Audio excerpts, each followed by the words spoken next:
সবাই বলে না একটা মেয়ে খারাপ হওয়ার পিছনে একটা ছেলের হাত থাকে। আমি তো বলবো একটা লয়াল মেয়ে খারাপ হওয়ার পিছনে তার 12 তারিখ খানকিমাগি বান্ধবীর হাত থাকে।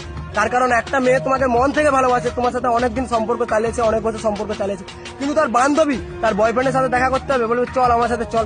যে বলবে আমার বয়ফ্রেন্ডের সাথে যে ছেলেটা এসেছিল ওর সাথে প্রেম করবি, আমার একটা বন্ধু আছে তার সাথে প্রেম করবি, আমার এর সাথে প্রেম করবি, আমার বালের সাথে প্রেম করবি, সব সময় তাকে অ্যাপ্রোচ করতেই থাকে। বলবে আমি তো 4 জনের সাথে চলে যাচ্ছি, কোথায় কিছু হচ্ছে না। আরে তোর বয়ফ্রেন্ড কিছু জানতেই পারবে না, দুদিন কথা বলে দেখ, যদি না ভালো লাগে কথা বলতে হবে না। তোর বয়ফ্রেন্ডকে কে বলতে যাচ্ছে, তোর বয়ফ্রেন্ডের ঘর তো অনেক দূরে, সে তো জানতেই পারবে না।